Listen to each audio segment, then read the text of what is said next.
से शाम 5 बजे तक मतदान चलेगा और आज ही शाम तक घोषित हो जाएंगे नतीजे। बता दें कि पीएम मोदी सुबह 10 बजे वोट डालेंगे। पहला वोट प्रधानमंत्री नरेंद्र मोदी का ही होगा। बता दें कि बीजेटी बीआरएस मतदान नहीं करेगा। सीपी राधाकृष्णन एनडीए के उम्मीदवार हैं तो सुदर्शन रेड्डी विपक्ष के उम्मीदवार हैं। वोटिंग के लिए एनडीए ने रणनीति बनाई है। एनडीए की मैन टू मैन मार्किंग की रणनीति है। एनडीए सांसदों के क्षेत्रवार समूह बनाए गए हैं। सांसदों के हर समूह के लिए एक वरिष्ठ मंत्री नियुक्त है और ये सीधी तस्वीर आप तक हम पहुंचा रहे हैं, जहां पर देखिए प्रधानमंत्री नरेंद्र मोदी का पहला वोट होगा। प्रधानमंत्री नरेंद्र मोदी वोट अपना देंगे। उपराष्ट्रपति चुनाव मतदान की प्रक्रिया और 10 बजे से इसका समय रखा गया है और कह सकते हैं कि करीब 2 मिनट का जो वक्त है वो बचा हुआ है। लेकिन सबसे पहले प्रधानमंत्री नरेंद्र मोदी पहुंच चुके हैं और ये वो जगह है जहां पर वोटिंग की पूरी प्रक्रिया की जाएगी। बैलेट के जरिए ये वोटिंग की प्रक्रिया होगी और इस वोटिंग को लेकर के पहले से भी लगातार जो बैठकें हैं वो की जाती रही ताकि सही तरीके से मतदान किया जा सके, ताकि कोई भी मतदान जो है वो गलत घोषित ना हो, वो गलत तरीके से वोट ना हो। इसकी पूरी जो कोशिश है और जो तकनीक है उसके बारे में बातचीत जो है वो भी की गई है। तो ये सीधी तस्वीर हम आप तक पहुंचा रहे हैं, जहां प्रधानमंत्री नरेंद्र मोदी का सबसे पहला वोट होगा इस उपराष्ट्रपति चुनाव के लिए। तो सीपी राधाकृष्णन एक तरफ एनडीए के उम्मीदवार तो बी सुदर्शन रेड्डी जो है विपक्ष के उम्मीदवार बनाए गए हैं। तो उपराष्ट्रपति का यह चुनाव है। अगर संख्या बल की अगर बात करें, बहुमत के हिसाब से बात करें, तो एनडीए के पास सीधा जो आंकड़ा है बहुमत का उससे 31 ज्यादा ही आंकड़े ये दिखाई देते हैं। हालांकि जो एनडीए के सांसद हैं वो ये दावा जरूर कर रहे हैं कि एनडीए के जो सांसद हैं वो सीपी राधाकृष्णन को तो वोट करेंगे ही, बाकी जो विपक्ष के भी कुछ लोग हैं उनका भी मत जो है वो सीपी राधाकृष्णन के लिए आएगा। तो प्रधानमंत्री नरेंद्र मोदी वोट डालने के लिए पहुंचे हैं। 10 बजे का वक्त हो चला है, यानी कि जो मतदान की प्रक्रिया है वो शुरू हो चुकी है और ये तस्वीर हम आप तक पहुंचा रहे हैं जहां अब वोटिंग जो है वो शुरू हो चुकी है।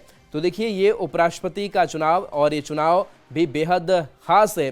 हालांकि अगर विपक्ष की बात करें तो विपक्ष की वो मजबूती दिखाई नहीं देती, क्योंकि चाहे वो राज्यसभा हो लोकसभा हो और इन दोनों जगहों पर आंकड़े जो है वो कम है और इन आंकड़ों को देख करके साफ संकेत है कि सीपी राधाकृष्णन का जो पलड़ा है वो भारी है। लेकिन इन सब के बीच देखिए सांसदों के पहुंचने का सिलसिला जो है वो शुरू हो चुका है और आज राधाकृष्णन और रेड्डी के बीच में ये मुकाबला हो रहा है।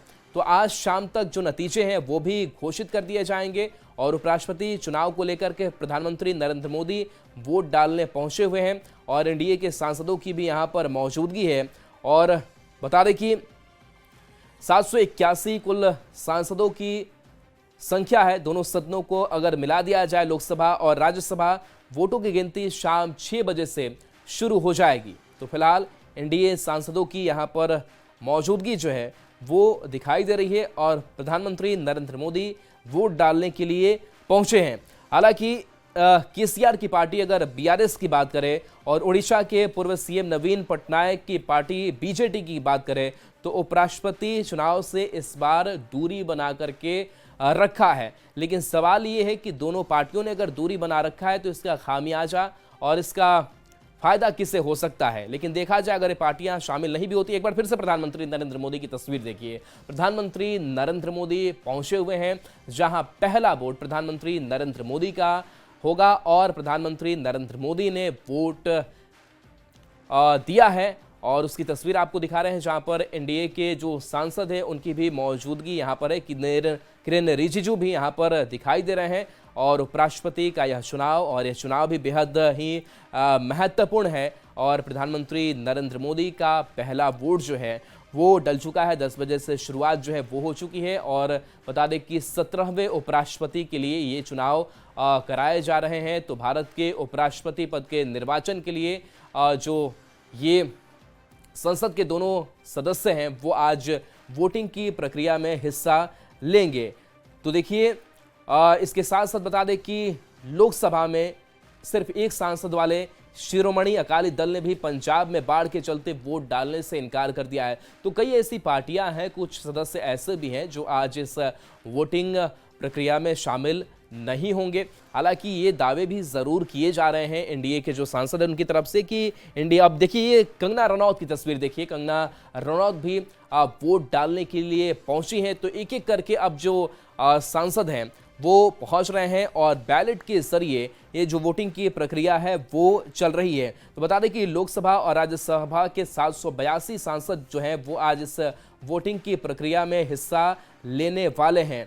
तो देखिए एनडीए उम्मीदवार राधा कृष्णन के 422 और विपक्ष के रेड्डी के 319 वोट माने जा रहे हैं। हालांकि देखना होगा कि क्या कोई क्रॉस वोटिंग भी होती है, क्योंकि इस उपराष्ट्रपति चुनाव में कोई व्हिप जो है वो जारी नहीं किया जाता है, और क्या कोई क्रॉस वोटिंग अगर होती है तो क्या वो भी समीकरण जो है वो बिगड़ सकता है। लेकिन एक एक करके देखिए जो सांसद है वो पहुंच रहे हैं। और संसद की मौजूदा स्थिति की अगर अभी हम बात करें तो 542 सांसद हैं। लोकसभा में एक सीट यहां पर खाली है। प्रधानमंत्री नरेंद्र मोदी की भी बार बार तस्वीर हम आपको दिखा रहे हैं, और ये तस्वीर थोड़ी देर पहले की तस्वीर सामने आई है जब ये प्रधानमंत्री नरेंद्र मोदी पहुंचे थे। तो बता दें कि वोटिंग की जो प्रक्रिया खत्म हो जाएगी और उसके बाद से करीब बताया जा रहा है कि 1 घंटे तक जो मतगणना का काम है वो चलेगा, और आज ही नतीजे जो हैं वो घोषित कर दिए जाएंगे।